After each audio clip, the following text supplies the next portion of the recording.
Hello, hello, hello. Welcome to LadyGang. I am Becca Tobin here with Jack Vanek and Keltie Knight. What's up? Hi. I feel like the Keltie of the day because I have full glam, and usually Keltie has full glam, and then me and Jack look like we live under a bridge. But today, I have full glam. I did a morning show in Austin this morning.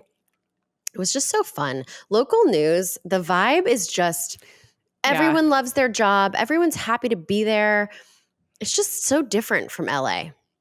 It's so nice. They don't give a They were probably so excited to have you too. Yeah, I was so excited to be there, and they were so sweet about LadyGang. And anyways, all right, that's all that I have to say. But it's time for Good Week. Yes, it is. Bad Week. Oh, no. Who would like to go first? I'll go. My good week is I have my first homeowner success. Wow. And that is I got my hands on the 12-foot skeleton from Home Depot. Oh my God. This would be your priority in the dead of summer. I'm not kidding. The second that we bought the house, I was like, the first thing I need to do is get my hands on a skeleton. You know, they're like impossible to get your hands on. They're like, they sell out immediately. So what did I do?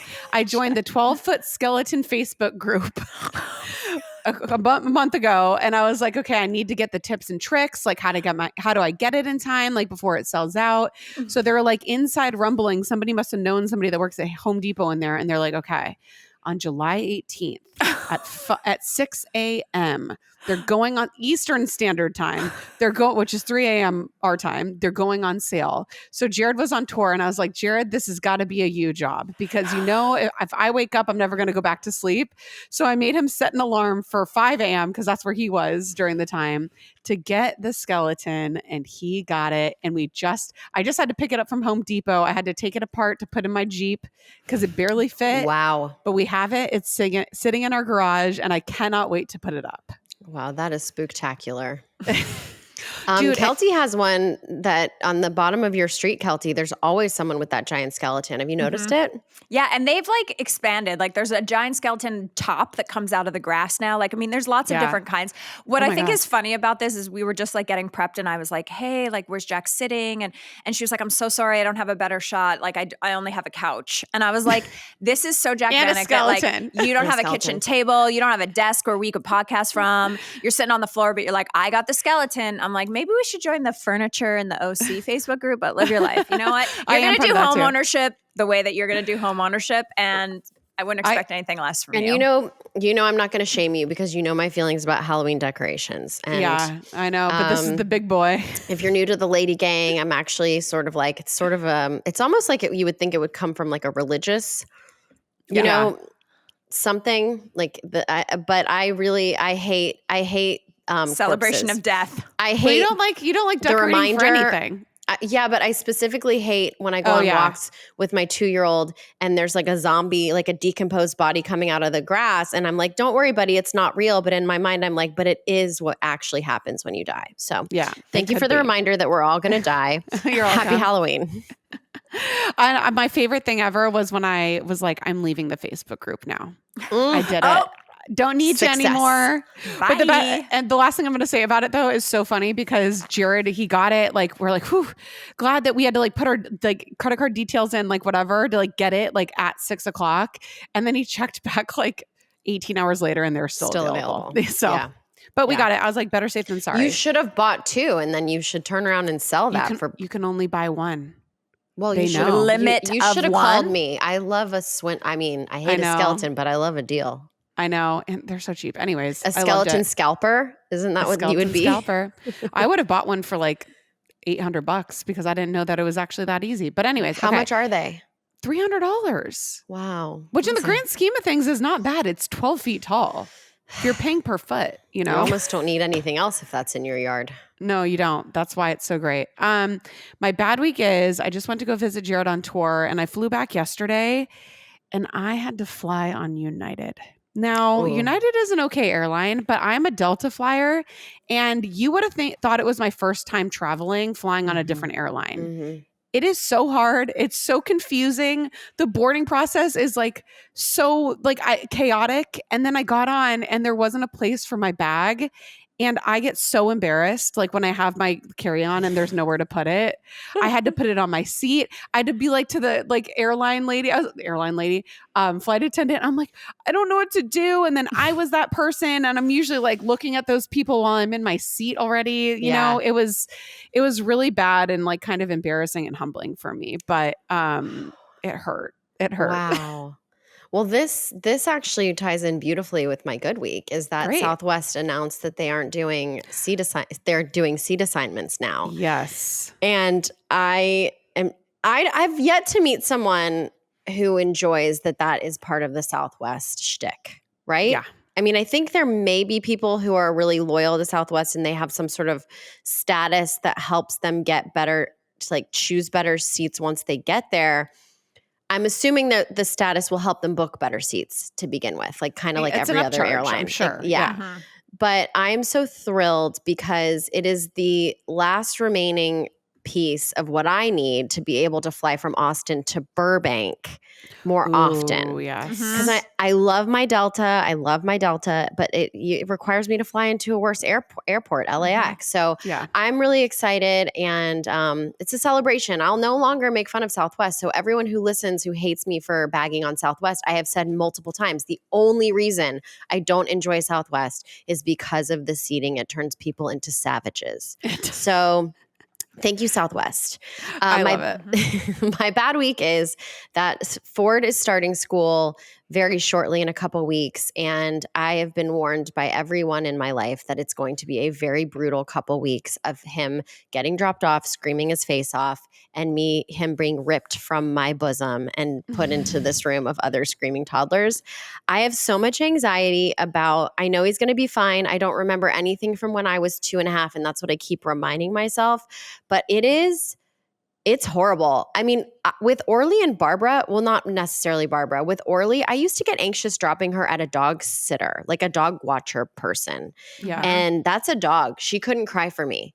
This is a child who literally looks me in the eye, bawls his eyes out, screams, and grabs for me when I leave him right now. So he's in his mama era. He really is in his mama era. It is gonna hurt just watching him. Will you film it for us?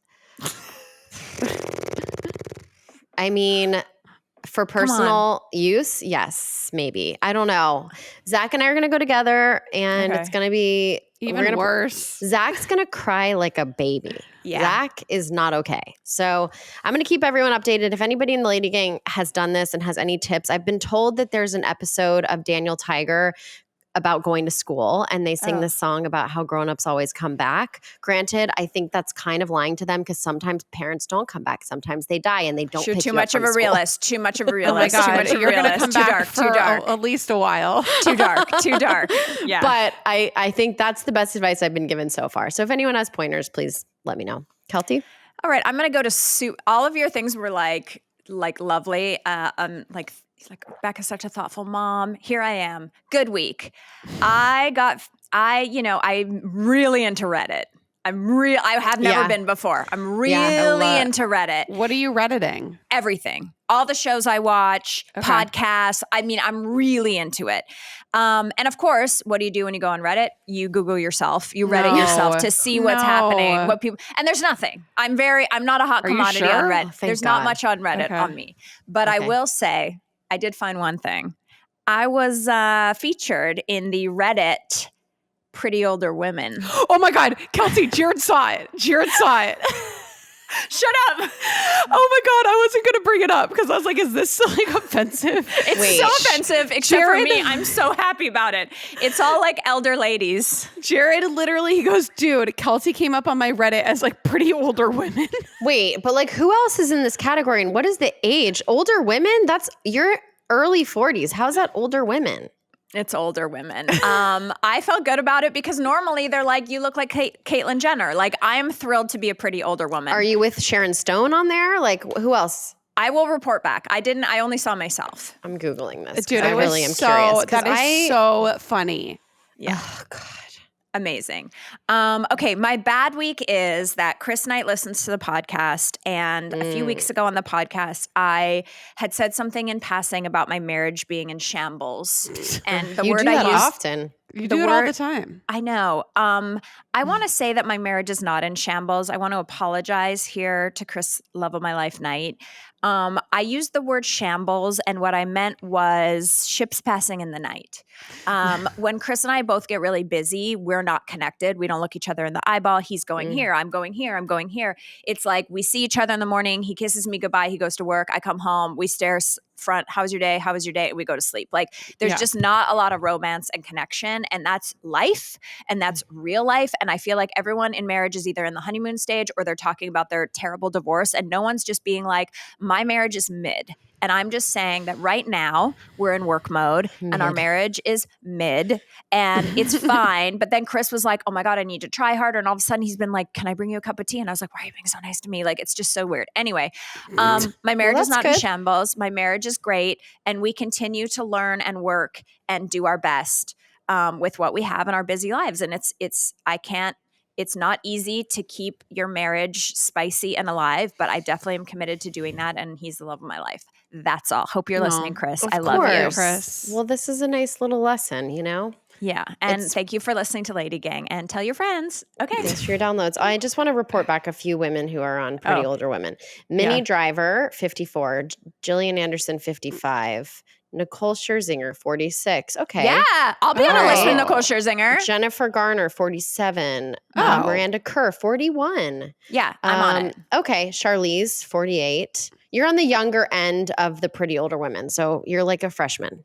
I just can't believe they're using older. Like, that's a crazy word. I love that Jared knows how breakable I am that he didn't want to tell me. All right. When we come back, Tracy Tutor is here. Yeah. Yeah.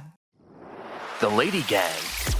Our guest today is the stylish queen of high-end real estate and author of Fear is Just a Four-Letter Word, How to Develop the Unstoppable Confidence to Own Any Room. She's an actress and a staple on one of our favorite Bravo shows, $1 Million Listing LA. And she is the person that my assistant, Prince Derek, completely fangirled over when she was recently at the E! News studio. She's full of fashion, confidence, and knows how to run in the boys' club. Please welcome back to the LadyGang, our friend Tracy Tutor. Woo. Welcome. Yay. I'm so sorry about Prince Derek. I love Prince Derek. What happened?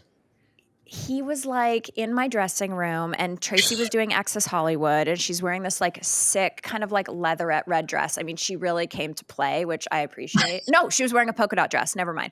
Polka dot dress. It was so sick. And Derek, like I walk in the dressing room and he looks at me and he goes, that's Tracy Tutor. And there's stars every day at our studio. Like everyone comes by this round, right? Like, yeah, I'm like the least of the stars in that studio. That's not true. But then he was like, can I meet her? And I was like, yeah. And he's like, I love $1 Million Listing LA. So he gets up and then he meets her and then he freezes like every time. Aww. He gets so nervous. He's just like, I love you. Anyway, and she was like running out. She'd had her whole day of press. She'd been up since 4 a.m. Anyway, I'm very sorry, but thank you for letting. He's so sweet and is so cute. And I loved him. So shout out to Derek. He's the best. He's so great. Okay, so there's so much going on in your life. There's so much going on in this Bravo universe. I want to start with some Bravo stuff. I want to talk about your life and the show this season, and then we want to do some house questions. So first I want to start with $1 Million Listing is so crazy, and you have to deal with these boys that are just nutso bananas. Do you think it's time for you to just give up $1 Million Listing and switch over and be a Beverly Hills housewife? I get that question like all the time. And there was a moment, you know, because I'm a fan of these shows too. Like I watch them all. I mean, it's like my escape from the craziness that is my job. So of course I know Beverly Hills Housewives and I'm friendly like with some of them. And, you know, I know the scoop. So Andy had asked me a question on Watch What Happens Live last year and was like, would you ever do Beverly Hills Housewives? And I answered it like emphatically, 100%. Mm-hmm. That like spun everybody out. And then it became this whole thing. And, you know, obviously on the fly, I was like, I would absolutely, because I take those women attacking each other, like is just not okay with me. So I felt like I would bring somebody to the table as far as that goes. But then when you really think about it in my lane and, you know, and what I do professionally, I don't know if it would serve me. You know what I mean? And so I think I'm where I'm supposed to be. I think this is how it is meant to be. And I also think that there needs to be a female representative on, a show that's about real estate, that's an actual boss. So I'm right between the two boys and I'm supposed to be there. So no housewife show for me. Bummer. I'm just kidding. I know. No, I get it. Also, if you know what, it could be your plan when you're so sick of real estate. Like at the By the point, way, I'll be like 112. I know, but they'll still be on. Okay, I'll still be watching, and they'll still be on, and it'll be real better. Grannies. What would you say? There's some drama in the Bravo universe right now because there's sort of two shows, I would say, Jersey Housewives and Vanderpump, where the casts are fighting so horrifically that it's kind of made those shows like impossible to watch and impossible to film. Like they're both sort of like, we don't know what's going to happen. As someone who has, been on reality TV for such a long time, you are a Bravo celebrity. Like what would you say to those casts that can't seem to make it work for cameras? I mean, listen, for a lot of people, it's their livelihood, right? Like this is what has made them able to support their families. So it's a very different experience when your livelihood is being challenged because certain people in the cast can't, figure it the out. You know what I mean? And so I understand their position. And I think if they're, you have a responsibility when you sign up for a show like this to show up and be accountable, vulnerable, and aware. And, if there are certain people that aren't willing to do that, perhaps it's time for them to make a decision to walk away for the show or for the network to say, you know what, if you can't give anymore and you have all these boundaries that are now in place, then perhaps it's time for you to like move on from the show. And I'm not speaking to anyone directly, like obviously as it relates to like Vanderpump, I very much understand and relate to what Ariana has been through. I've been there myself. I totally get it. But maybe it's no longer the best avenue for you. And maybe it's your time to say like, I'm signing off. And then the Jersey Housewives, similar. I mean, those two sister-in-laws have been fighting for a minute. And it's, by the way, it starts to get old. It starts to get like not fun to watch anymore. Yeah. And I don't like to see women not like coming together and supporting each other and not like figuring it out. And after like however many years of that same toxicity, it just becomes like a little bit tired. Yeah. We need it to be a little bit petty. So I just think they've got to be tired. Like how many years can you go on fighting about the same thing? And that's so unhealthy for them in their personal lives. I think it's their job and their opportunity to kind of say, maybe it's time to move on. But I feel for people like that because like you're saying, it's a lot of their livelihood. It speaks volumes about how much they do rely on the show because I think any sane person would be like, bow out, no thank you, we're good. But it's so entangled in their lifestyle and their livelihood. That's the hard part though, right? Because then there's other people like Lala, for example. I was just gonna say that. This is like she's got a baby to raise. She's got another one that just landed. Like she's a single mom, and with all due respect, she brought it this season.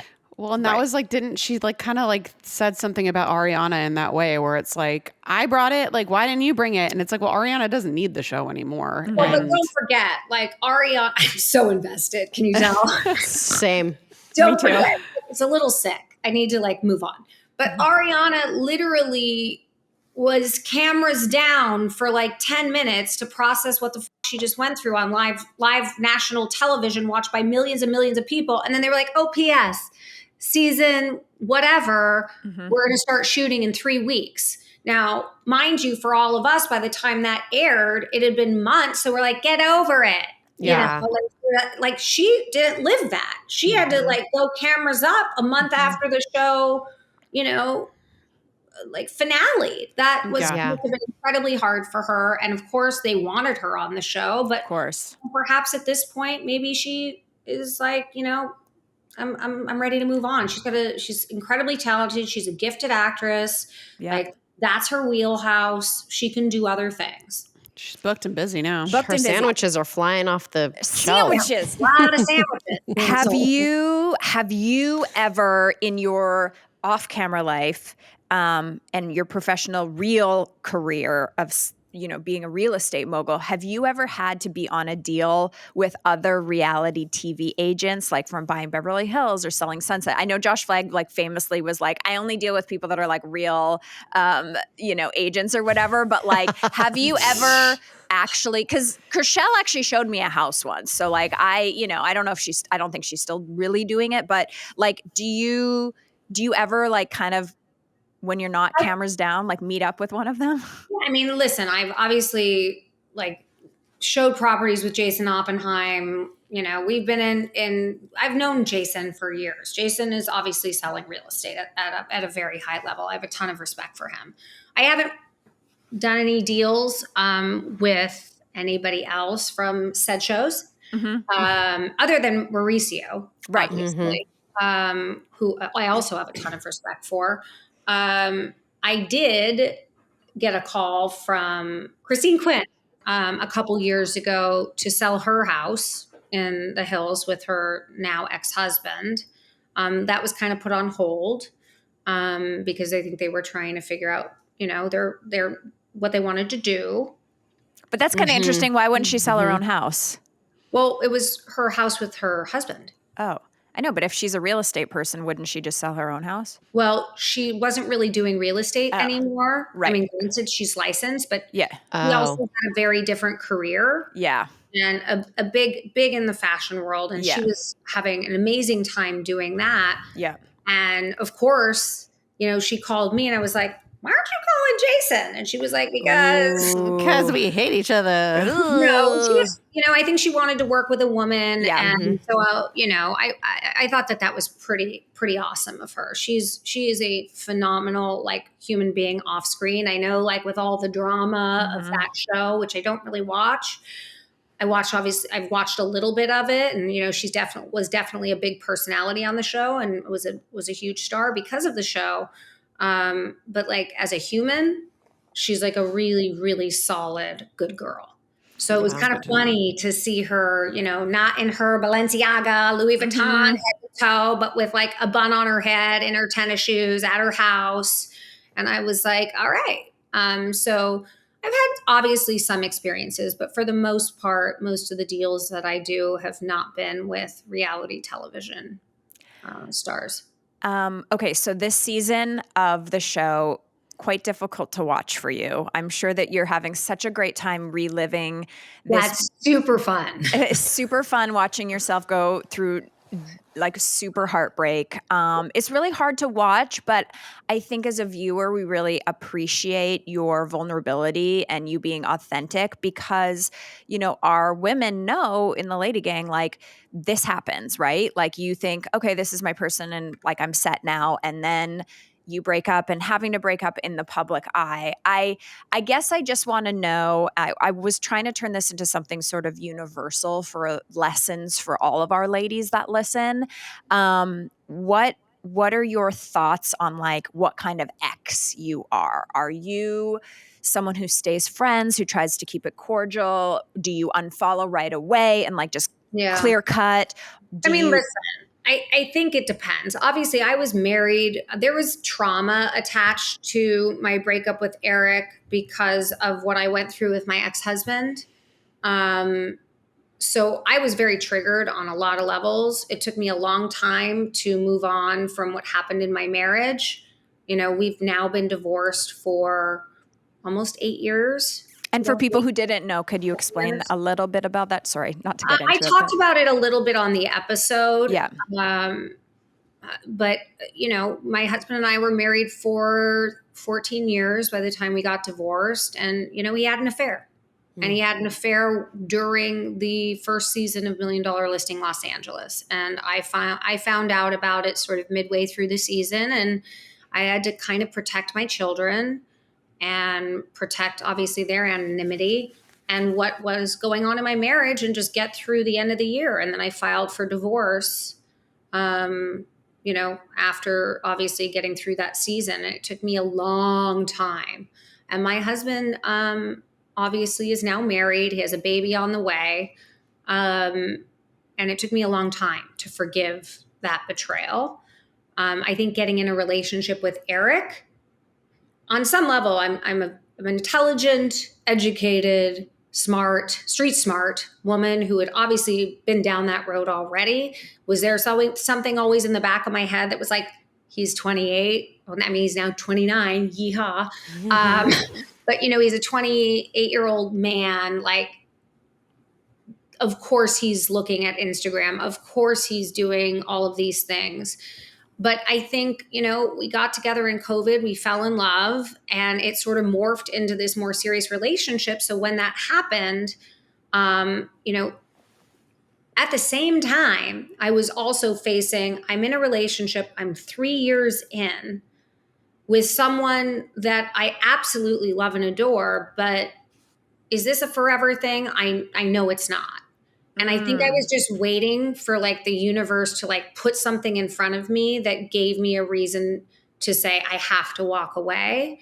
And, fortunately or unfortunately, it wasn't what I wanted to go through. But I honestly think that it was a big, slap in the face and God saying to me, girl, move on.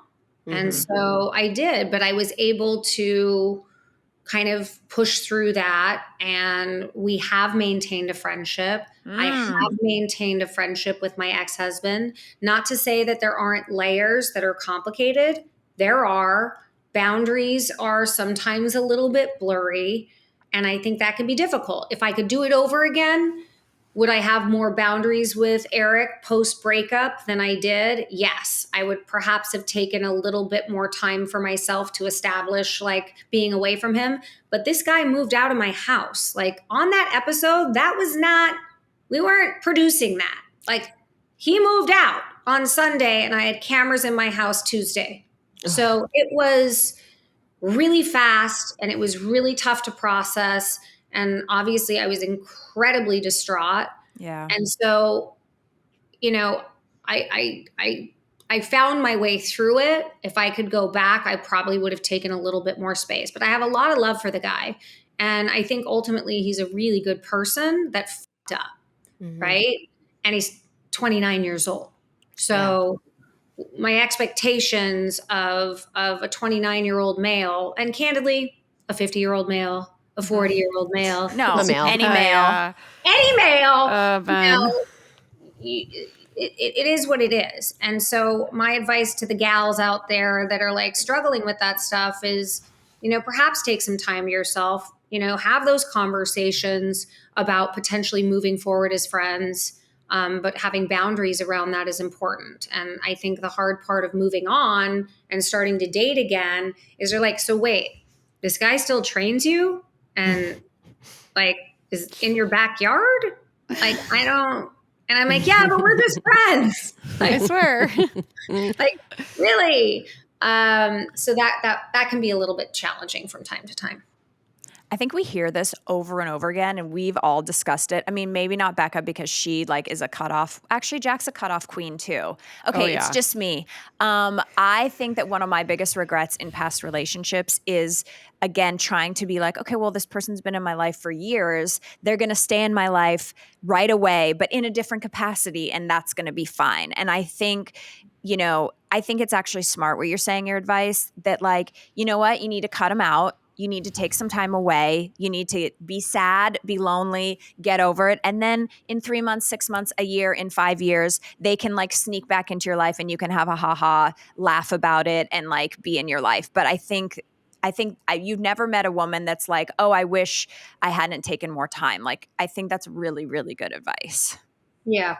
Yeah. I mean, I wish I could take it back, but it's a little too late. So lesson learned. And then now it's on camera. Hey, are you a revengeful ex? Like, do you secretly like plot deep revenge? I mean, you don't have to admit it, but like give us a wink wink. With my ex-husband, it was rough.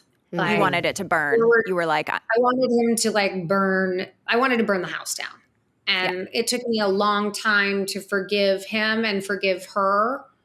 But believe it or not, like 5 years in, I sat across from her and we had lunch together, and we've sat face to face, and for 3 hours, just we talked through it. I told her what my expectations were moving forward as, the stepmom or the new stepmom to my 2 teenage daughters. You are not their sister. You are not their best friend. You are their stepmom. So here's what it's going to look like. I'm willing to sort of let go of the past and move forward. It's healthier for me. It's healthier for our kids, and it's healthier for you guys. So I left it behind. I feel really good about it. I think some of my family struggles from time to time. They're like, I don't understand how you do that. And I'm like, honestly, it's like a weight lifted off my chest, but I took that time. I was angry. I went through all the grieving process with my ex-husband before getting to a place where I was willing to forgive, right? With Eric, it was a little muddier. Like, I was like, I forgive you because I know you want the best for me, and I know you love me, and there's a lot of love there. So I'm like willing to like forgive and move into being friends. And that was probably not like the smartest decision in terms of establishing boundaries moving forward. But with Jason, I was really clear. And obviously here we are. I'm like friendly with his wife. They have a baby due in the next few months. Like, she's it's cool wild. as a cucumber. That is wild, but big on you. Like, and I think we live in this world where there's so many mixed modern families now that it's like, I love that. I love that. All right. Yeah. When we come back, Tracy's going to help you with your house. All right. Most importantly, yes, we might be questionable at love, but we know about buying a house, selling a house, and real estate. You know what? Like, do not. And Jack, we're so excited. She is in her brand new fixer-upper in the OC after years of trying to find a house. She finally has moved into her house. This is couches, all she has. She's brand new, moved in there. But we have so many girls in our groups that are like, what is going on? And so I collected some questions from them and just need your expert advice. Sure. What is the best month to put your house on sale? Well, listen, it's California. So we're not like, it's not like I do business in Texas. Summertime in Texas, brutal. Locally, everybody's like getting the heck out of there. It's a little bit slower during those months. We don't really have season. I would say the summer months like July and August tend to get a little bit lighter locally because people are traveling with their families and are, out of California.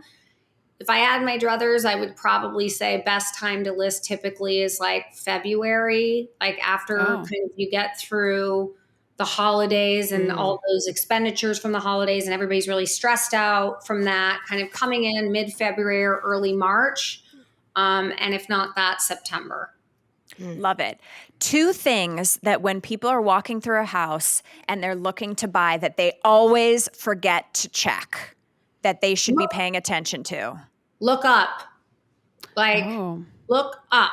Like, you guys get so focused on like, oh, the kitchen stone, or I love these cabinets, but you're not looking up and seeing that there's a little bit of water damage in the corner or, things like that. Like, you gotta buying real estate, residential real estate is always going to be coming from an emotional place. So you got to make sure like you're protecting yourself and like listening to the cues. Like, you're going to see, or you've already seen actually this season, I start to represent this young, cute couple in the Valley who ended up buying a house and closing escrow on it and didn't realize that there were airplanes flying over the house because it was in an airplane. And she literally runs like a live podcast and blog, and like she works out of her home, and it became really difficult for her.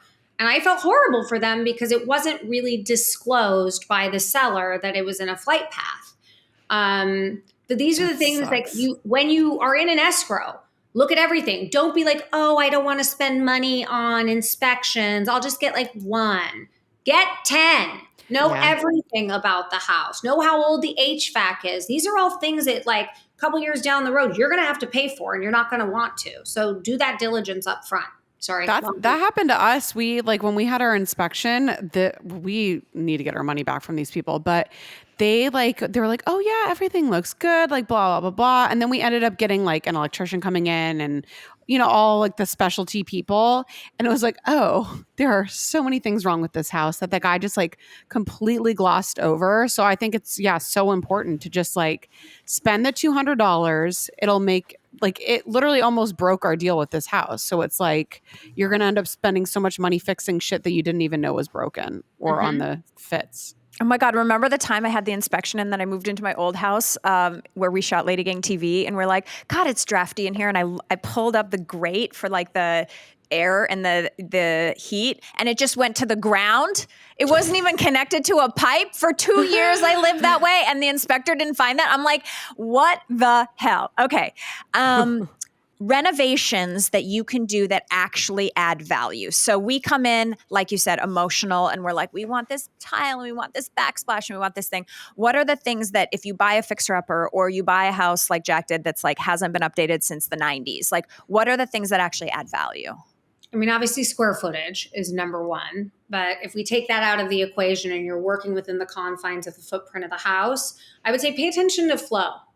Like layout is incredibly important. And sometimes like opening up a room can make the house, while it's not actually bigger, will make the house feel bigger. And on the resale of that can obviously add value. And that's not spending money on stones. Sometimes that means just connecting the kitchen to the family room instead of having it closed off.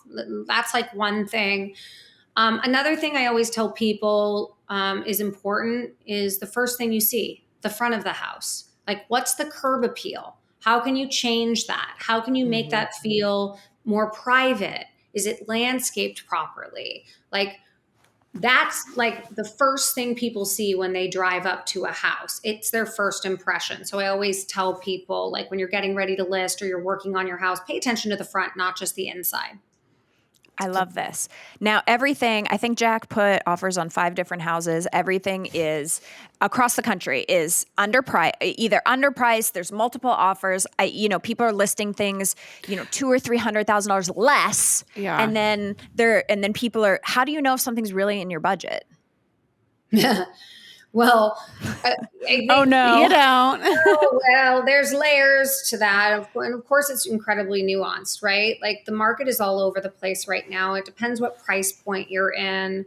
Let's assume you're in a price point that arguably is affordable to a portion of the community, right? Those are typically going to go on a multiple offer. And it's smart of those agents to price the houses that way, because if you don't, and you have this aspirational pricing and you're sitting on the market for 6 months, you're not selling that house for what you wanted to anyway. Mm-hmm.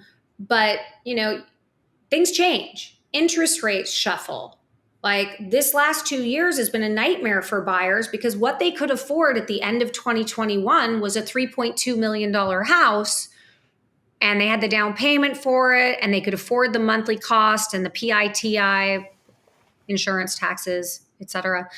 And then all of a sudden, that house becomes a 2.3 house because interest rates shot through the roof. So like that was a really difficult pill for a lot of people to swallow. But I still say being out in the market right now, particularly with the markets crashing in the last couple of days, like sellers are worried. Everybody's freaking out. So you have the ability as a buyer right now to be negotiating a deal for yourself when everybody else is in a panic. So if you're smart and you're savvy and you're working with a good agent, you need to be writing offers today on things. And then, of course, if you get into an interest rate that you're not fully comfortable with, with everything that's happening in the market, we're going to see interest rates tick down, refinance into something that's more comfortable for you in the next 4 months to a year. I love it. That's what I'm hoping for at this point. When those interest rates come down, what's going to happen again? Prices are going to go up. Mm-hmm. So negotiate now while prices can be negotiated. Yeah. You can refinance later. Yeah. I love it. Okay, our last question is about celebrities because this is something that you know about. I'm very confused. Listen, I'm a member of the LA crew. We all are, but like it blows my mind when I see celebrities that have like 5 houses. Like how do celebrities afford multiple houses? Is it that they just pay the minimum on every single, like, I don't understand how we have so many houses. Because I'm a successful person. They're I've been rich. honest. No, I know, but They make $20 million a movie. But I feel and like a lot of them, I feel like now when we see people like, oh, Gwyneth Paltrow has her house listed right now, and like she paid $8 million for it in 2012 or whatever, and now it's worth $30 million. They make like smart investments. Like I feel like a lot of them that were smart, that's also how they can afford multiple houses. Yeah, really when you have the right people and you're obviously savvy in real estate, which, some people are, usually people that own multiple residences are very sophisticated when it comes to buying real estate. They're sophisticated with their money. They know how to make things work. They know how to move money around. And they have also a team of people behind them saying, don't do this, move this money to over here. Let's refinance this property, pull the equity out of the property you've owned for 20 years, and then you can put that into the new house, right? Like, that's the beautiful thing about real estate. When you've got rental properties, when you've got passive income, and you're holding something for, let's say you bought a house that was your first house and you still have it and you've been renting that house for the last 15 years, you've got a ton of equity in that house. So they become a little bit more savvy. And when you obviously have the right people behind you, because that's not their job every single day, like mine, they've got the right people representing them to figure out how to navigate financially what is the best way for them to continue to grow their real estate portfolio. Not everybody has that, right? No. But essentially, like, like when my parents bought their house, their whole goal was to like pay off their house by the time they retired so that they could just like live in the house.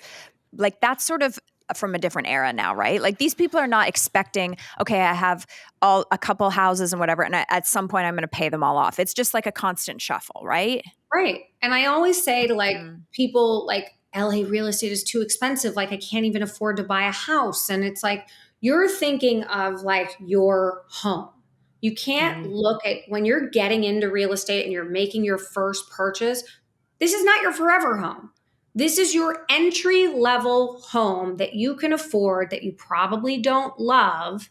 But that house, if you buy it at the right time and the right price, you suck it up, you live in it, you get in the game, and then you hold that house. And in 5 to 7 years from now, when you've got more equity in that house, you pull your money out, you got a down payment for your new house, you're arguably doing better in your career, you're further along, you're making more money, and then you rent that house out and it sits and you get that equity.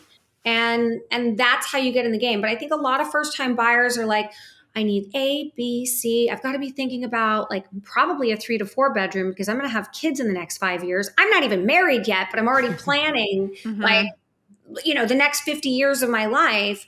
And you have to really look at it as like just getting in the game. Like, it's not your forever house. This house, if you're lucky enough to hold on to it, is going to grow. It's going to be an asset that you're going to have for years to come. So think about it that way. It's not forever. It's just you're getting in the game and you're not throwing money and mindless money away on rent. Yeah. I love it. The expert, the icon. We just took a masterclass. Tracy Tutor. You can follow her at Tracy Tutor on her socials. And $1 Million Listing is airing now. New season Wednesdays on Bravo. Tracy, thank you for your time, your honesty, your authenticity, helping us get into our house and become, have multiple houses. Can't wait for that era for us. And we will see you next Tuesday.